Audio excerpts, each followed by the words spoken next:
హ్యాండ్సమ్నెస్లో tough competition ఇవ్వగలిగిన వాళ్ళు ఎవరైనా ఉన్నారంటే అది మా బ్రహ్మానందం గారు. The dynamic, the young, the energetic. ఈ సినిమాలో ఒక డిఫరెంట్ క్యారెక్టరైజేషన్తో మనల్ని మళ్ళీ నవ్వించడానికి సిద్ధమైపోయినటువంటి బ్రహ్మానందం గారికి గట్టిగా ఒకసారి చప్పట్లతో ఆహ్వానం పలుకుతాము. Inviting on stage the Guinness Book of World Record holder Brahmanandam garu. Padmashri Brahmanandam గారికి స్వాగతం. దయాకర్ రావు గారు బొకేని అందిస్తూ ఉన్నారు.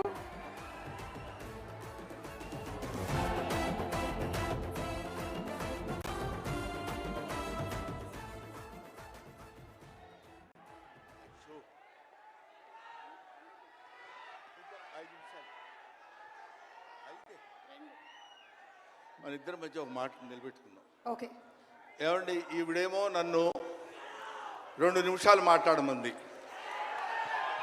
నేనేమో 5 నిమిషాలన్నా మాట్లాడతానని అడుగుతున్నా. మా ఇద్దరి మధ్య బేరం కుదరటం లేదు. మాట్లాడేది ఎవరి గురించి? పవన్ కళ్యాణ్ గురించి. పవన్ కళ్యాణ్ గురించి మాట్లాడాలంటే 2 నిమిషాలు మాట్లాడటం కంటే చాలా థ్యాంక్స్ అండి, సంతోషం అని వెళ్ళిపోవచ్చు. అలాగేనా సార్? 2 నిమిషాలు ఇక్కడ, 3 నిమిషాలు నాతో ఫోన్లో మాట్లాడరా? Okay sir. ఒకటి ఇప్పుడు ఇక్కడి నుంచి లెక్కేసుకోండి టైము, ఇందాకది కాదు.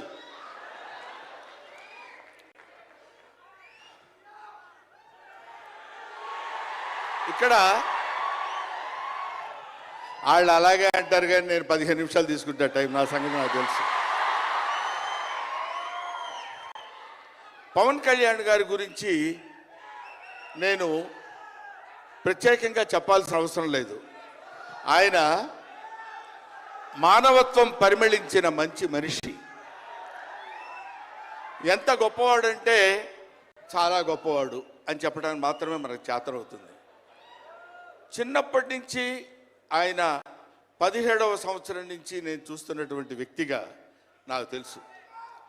అప్పటి నుంచి ఇప్పటి వరకు ఏదో ఏదో ఏదో చెయ్యాలి అనేటువంటి తపనతోటి సమాజానికి ఏదో ఉపయోగపడాలి, I want to do something for the society sir అని చెప్పినప్పటి నుంచి ఇప్పటి వరకు నాకు తెలుసు.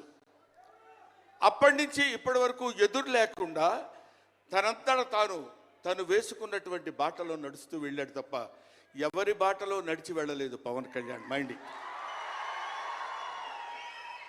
తన బాటలో వస్తున్నటువంటి ముళ్ళు, అవాంతరాలు, కష్టాలు, సుఖాలు తనంతట తాను ఎదురు తిరిగి రొమ్ము విరిచి నడుచుకుంటూ వెళ్ళాడు తప్ప ఎవరు వేసుకున్న బాటలో వెళ్ళలేదు. ఆయన వేసుకున్న బాటలో 10 మందిని నడిపిస్తూ వచ్చాడు. ఒక్క మాటలో చెప్పాలంటే ఆయన ఒక స్వయం శిల్పి, తన్ను తాను చెక్కుకున్నటువంటి శిల్పి. హీస్ ఎఫర్ట్ పెట్టి కష్టపడి పైకి వచ్చిన వ్యక్తి కాదు, హీస్ డెస్టినేషన్. నాకు తెలిసి ఆయన జీవితం ఒక అద్భుతమైనటువంటి సౌందర్యవంతంగా కళాకృతిగా తీర్చిదిద్దినటువంటి వ్యక్తి.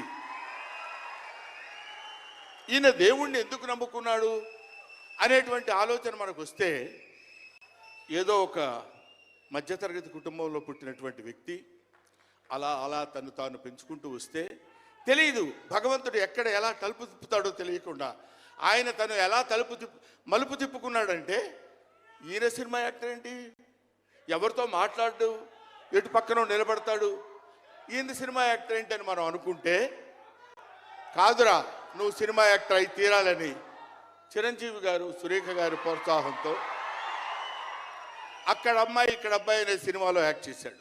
పోనీ యాక్ట్ చేశాడు, అలా అయిపోయింది. అయిపోయిన తర్వాత అంతటితో ఆగాడా? మళ్ళీ ఎందుకు తిరిగాడో ఈ పొలిటికల్ లైన్లో తిరిగాడు. ఇది ఆయన చేసుకుంది కాదు, ఇది ఒక డెస్టినీ ఆయన నడిపిస్తుంది. అలా తిరిగి తిరిగి తిరిగి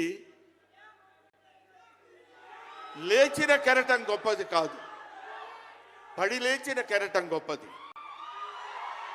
ఎంతమంది ఎన్నైనా అనుకోనివ్వండి, సముద్రం అంతా ఒక్కసారి ఎదురొచ్చి గుండెల మీద కొట్టినా సరే స్ట్రైట్గా నిలబడి చెప్పగలిగినటువంటి ఏకైక వ్యక్తి మా పవన్ కళ్యాణ్.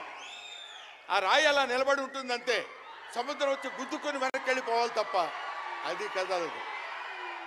అది ఆయన గొప్పతనం కాదు.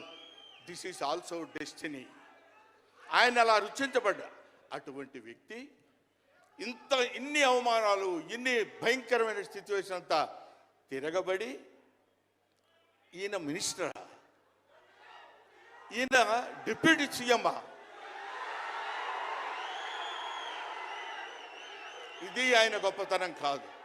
This is also destiny. ఇదంతా ఆయన నమ్ముకున్నటువంటి పరమేశ్వరుడు లిఖించినటువంటి ఒక అద్భుతమైనటువంటి సిచ్యువేషన్ అయింది. అందువల్ల పవన్ కళ్యాణ్ గారు బతుకు మీది, చావు మీది, బతుకంతా దేశానిది. అంతే, పుట్టుక మీది, చావు మీది, ఈ రెండే మీవి. అలాగా తన ఎందుకండి ఆయనకి మేము ఎన్నోసార్లు చెప్పాం, మమ్మల్ని మామూలుగా నేను పెద్దవాడిని కాబట్టి డైరెక్ట్గా తిట్టలేక చిన్న మందలింపించినది. ఎందుకంటే మనకి ఆ రాజకీయాలండి, ఎందుకండి నో. ఎప్పుడైతే మూర్ఖత్వం అనే పదం మనం వాడతాం, కానీ మూర్ఖత్వానికి ఇంకో పదం ఏంటంటే పట్టుదల. పట్టుదల ఉంటే ఏదైనా చేయగలం. నువ్వు నా దగ్గరికి రావద్దు సుమా, వెళ్ళు. పట్టుదల ఉంటే మనం ఏమైనా చేయగలం అని చెప్పడానికి మహానుభావులు ఎంతో మంది పట్టుదలతో పుట్టారు, పెరిగారు. ఒక లాల్ బహదూర్ శాస్త్రి పట్టుదల, ఎడం చేత్తో కుడి చేత్తో పుస్తకాలు పట్టుకొని ఎడని చేత్తో గంగానది ఈదుకుంటూ వెళ్ళి చదువుకున్నటువంటి దాదాసాహెబ్ ఫాల్కే అంబేద్కర్, ఆయన పట్టుదల. ఎంతమంది చెప్పినా వినకుండా నేను I want to know the truth అని చెప్పినటువంటి రమణ మహర్షి పట్టుదల, రామకృష్ణ పరమహంస పట్టుదల. వీళ్ళందరూ పట్టుదలతో పుట్టారు, పట్టుదలతో పెరిగారు కాబట్టే ఇవాటి వరకు ఇలా నిలబడగలిగారు. ఇప్పుడు నేను చెప్పేది, రేపొద్దున ఆయన ఎంత గొప్పవాడు అవుతాడనేది మనం నిర్ణయించలేము, మన చేతుల్లో లేదు. ఇవాళకి ఈ స్టేజ్కి వస్తాడని మనం అనుకోలేదు. ఇక తర్వాత ఏ శిఖరాలను అధిరోహించబోతున్నాడో అది ఆయన చేతుల్లో లేదు, మన చేతుల్లో లేదు. సకల సృష్టి స్థితి రేఖారుడైన భగవంతుడి చేతుల్లో ఉంది. కాబట్టి ఆ నిర్ణయించినటువంటి ఆ డెస్టినీని నమ్ముకుని వెళ్ళేటువంటి మనిషి కాబట్టి ఆ మహానుభావుడు ఇంకా ఇంకా ఇంకా ఎన్నో స్థితులకు వెళ్ళాలి, ఎన్నో స్థితులను అధిరోహించాలి అని మనం కోరుకుందాం. అధిరోహించి తీరుతాడు. అస్తు అస్తు అస్తు, శుభమస్తు. ఇది జరిగి తీరుతుంది, ఇది నిత్య సత్యం. చాలు. ఏవయ్యా, నువ్వు పొగట్టడానికి వచ్చావా ఇక్కడికి? పవన్ కళ్యాణ్ గురించి చెప్పడానికి వచ్చావా, లేకపోతే ఆయన గురించి గొప్పగా చెప్పడానికి, ఆయన్ని పొగట్టడానికి వచ్చావా అనుకోవచ్చు. మీకు ఒక చిన్న విషయం చెప్తున్నాను. ఆయన సంవత్సరం క్రితం చూశాను, 1 year బ్యాక్ చూశాను, మళ్ళీ ఇప్పుడు చూస్తున్నాను. మధ్యలో ఒకసారి ఏదో ఒంట్లో బాగోలేదంటే మాత్రం చూశాను. ఆయనతో ఫోన్లో మాట్లాడింది లేదు, ఆయన గురించి నాకు తెలిసింది లేదు. మా ఇద్దరి మధ్య ఉన్నది స్నేహం కాదు, ఆత్మీయత. ఆత్మీయత వేరు, స్నేహం వేరు. ఆత్మలు కలిసేటువంటి ఒక అద్భుతమైనటువంటి సంబంధం మా ఇద్దరి మధ్య ఉంది కాబట్టి మనం చెప్తున్నాం. సరే, ఇక నీ సోది ఇది ఆపబోయా. చెప్పు హరిహర వీరమల్లు గురించి.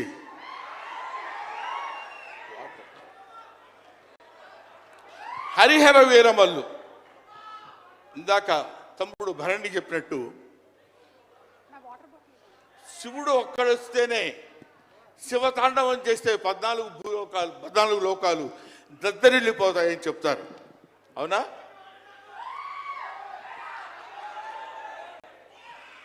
శివుడు త్రిశూలం పట్టుకొని తాండవం చేస్తే గడగడ గడగడగడ భూలోకం అంతా ఉణికిపోతుంది.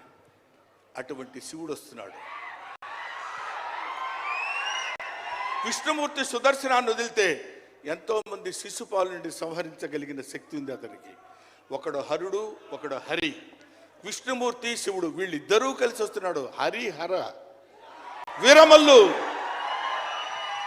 వీరమల్లు పేరుతో వచ్చినటువంటి హరిహర